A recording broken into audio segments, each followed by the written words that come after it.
ఖమ్మం జిల్లా కొణిజర్ల మండల గ్రామీణ ప్రాంతాలలో నివసిస్తున్న అర్హులైన నిరుపేదలందరికీ ఇందిరమ్మ ఇల్లు ప్రభుత్వ సంక్షేమ పథకాలు అందించాలని ఎంపీడీఓ కార్యాలయం ముందు సిపిఎం పార్టీ ఆధ్వర్యంలో నిరసన చేపట్టారు. ఈ సందర్భంగా పార్టీ జిల్లా నాయకులు మాట్లాడుతూ కాంగ్రెస్ ప్రభుత్వం అధికారంలోకి వచ్చి 18 నెలలు గడుస్తున్నా ప్రభుత్వం ప్రకటించిన గ్యారంటీ పథకాలు నేటికి అమలు జరగటం లేదన్నారు.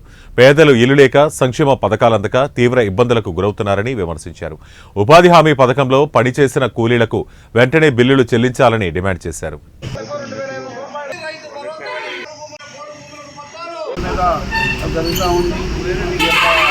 కార్యక్రమం యొక్క ఇంపార్టెన్స్ గుర్తుంచుకొని మీరు అందరూ వచ్చినందుకు ధన్యవాదాలు తెలియజేస్తాను.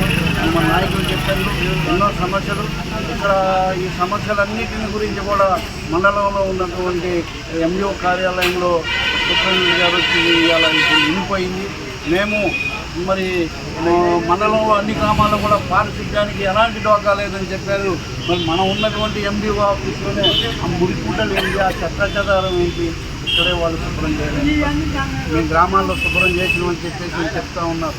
ఇది చాలా అతిశయోక్తిగా ఉన్నది. మేడం గారు చెప్పినటువంటి మాట గ్రామాల్లోకి వచ్చే చూస్తే తెలుస్తుంది.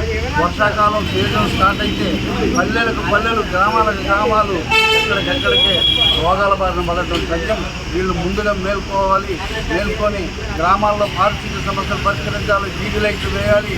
ఈ పనులన్నింటినీ కూడా వాళ్ళు ప్రత్యేకించి మరి స్పెషల్ ఫండ్ తెప్పించుకోనైనా సరే ఈ యొక్క గ్రామాలని మనకు పారిశుద్ధ్య పనులు చేయించాలని చెప్పేసి మేము కోరుతూ ఉన్నాం. అదేవిధంగా జరుగుతూ ఉంది. ఈ యొక్క కార్యక్రమం యొక్క ఇంపార్టెన్స్ గుర్తుంచుకొని మీరు అందరూ వచ్చినందుకు ధన్యవాదాలు తెలియజేస్తాను. మన నాయకులు చెప్పారు ఎన్నో సమస్యలు, ఇక్కడ ఈ సమస్యలన్నిటిని గురించి